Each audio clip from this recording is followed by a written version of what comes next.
Hello friends, ஒரு சூப்பரான evening ஸ்நாக்ஸோடு உங்களை மீட் பண்ண வந்திருக்கேன். ரொம்ப நாள் கழித்து ஒரு லாங் வீடியோ. ஸோ அங்கங்கே கொஞ்சம் கொஞ்சம் திக்கல் வரும். தயவு செஞ்சு ப்ளீஸ் எனக்காக அட்ஜஸ்ட் பண்ணிக்கோங்க.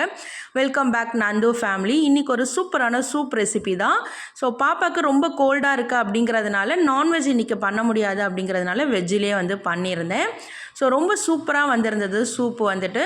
நம்மக்கிட்ட இருக்கிற எல்லா வெஜிடபிள்ஸுமே இதில் வந்து ஆட் பண்ணிக்கலாம். நான் ரொம்ப சிம்பிளாக ஆனியன், டொமேட்டோ, அதுக்கப்புறம் கேரட், பீன்ஸு, அதுக்கப்புறம் ஆனியன் விங்ஸு, கேப்சிகம், கூட வந்துட்டு பார்த்திங்கன்னா ஸ்வீட் கார்ன், இது மட்டும்தான் வந்து ஆட் பண்ணிக்கிட்டேன். இது எல்லாமே கொஞ்சமாக எண்ணெய் விட்டு லைட்டாக ஃப்ரை பண்ணிவிட்டு அதுக்கப்புறம் இதில் ஒரு 3/4 லிட்டர் அளவு தண்ணி ஊற்றிக்கோங்க. அப்போ தான் நல்லா கொதித்து ஒரு 1/2 லிட்டருக்கு வந்து நமக்கு சூப் வந்து கிடைக்கும். கூடவே கொஞ்சம் மஞ்சள் தூள், நிறைய பெப்பர், கொஞ்சம் தனியாத்தூள், இது மட்டும்தாங்க நான் ஆட் பண்ணிக்கிட்டேன். தேவையான அளவு உப்பு. ஸ்வீட் கார்ன் சூப்பில் ஸ்வீட் கார்ன் இல்லைனா எப்படி, நான் போட முன்னாடியே மறந்துட்டேன். ஸோ அதுக்கப்புறம் தான் நான் வந்துட்டு எடுத்து போட்டேன். ஸோ ரொம்ப சூப்பராக நல்லாவே வந்திருந்ததுங்க. நீங்களும் ட்ரை பண்ணுங்கள். குழந்தைங்களுக்கு இந்த மாதிரி சூப் ஐட்டம்லாம் வெளியில் வாங்கி கொடுக்கறதுக்கு பதிலாக நம்ம வீட்டிலே ப்ரிப்பேர் பண்ணி கொடுத்தோன்னா அவங்களுக்கு ரொம்ப ஹெல்த்தியாகவும் அதுக்கு மாதிரி ரொம்ப என்ஜாய் பண்ணியும் வந்து சாப்பிடுவாங்க. நல்லா கொதிச்சதுக்கப்புறம் ஒரு 2 ஸ்பூன் அளவு கார்ன்ஃப்ளவர் மாவை தண்ணியில் கரைச்சி அதுவும் இதோட ஆட் பண்ணி நல்லா கலரி ஒரு 5 மினிட்ஸ் கொதிக்க விட்டு எடுத்திங்கன்னா சூப்பரான அட்டகாசமான சூப்பு வந்து ரெடி ஆகிடுச்சிங்க. இதோடு சேர்ந்து நான் ஒரு ஈவினிங் ஸ்நாக்கும் வந்து ப்ரிப்பேர் பண்ணியிருக்கேன்.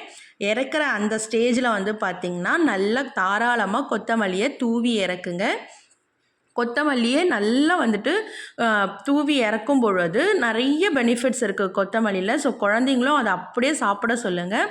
கொத்தமல்லி விதை, அது மாதிரி கொத்தமல்லி இலைகள் இதெல்லாமே சாப்பிட சொல்ல டைராய்டு வந்து சுத்தமாக குணமாகிறதுக்கு 100% வந்து வாய்ப்புகள் இருக்குது. ஸோ நான் பெஸ்ட்டாக ட்ரை பண்ணி பார்த்துட்டு எனக்குமே டைராய்டு வந்து குறைஞ்சிருக்கு.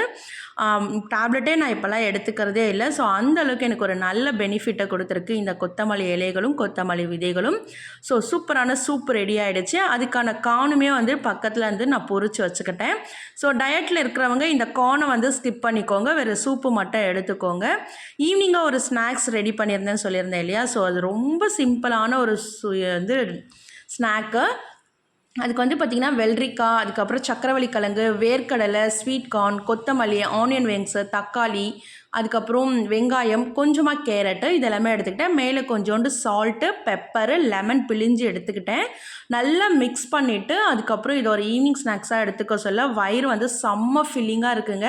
நீங்கள் டயட்டில் இருக்கிறீங்க அப்படின்னா உங்களுடைய நைட் மீல் இதுவாக கூட நீங்கள் வச்சுக்கலாம். உங்களுக்கு அன்றைக்கி நைட் ஃபுல்லாகவே பசிக்காமல் நல்லா வந்து ஃபில்லிங்கான ஒரு மீலாக வந்து இது வந்து இருக்கும். ஸோ நான் அன்றைக்கி இதை நைட் மீலாகவே எடுத்துக்கிட்டேன். பசங்க கொஞ்சம் போதும் அப்படின்னதுனால ஸோ மீதமே அப்படியே நான் இதோட நைட் மீலாக எடுத்துக்க சொல்ல அன்றைக்கி ஃபுல்லாக நல்லா ஃபில்லிங்காக இருந்தது. மறுநாள் காலையில் எழுந்தோடனே அந்த பசி அப்படிங்கிற எந்த ஒரு இதுவும் இல்லாமல் அவ்வளோ சூப்பராக இருந்தது. கொஞ்சம் மாங்காய் இருந்ததுனால அதையும் நான் இதில் வந்து கட் பண்ணி ஆட் பண்ணிக்கிட்டேன். சாப்பிட்றதுக்கு அவ்வளோ டேஸ்ட்டாக இருந்தது. இந்த மாதிரி ஒரு ரெகுலர் வீடியோ உங்களுக்கு வேணும்னா மறக்காமல் நந்து ஃபேமிலியாக சப்ஸ்கிரைப் பண்ணிக்கோங்க. அப்போ தான் நான் போடுற ரெகுலர் வீடியோ உங்களுக்கு நோட்டிஃபிகேஷனாக வரும். பாய்.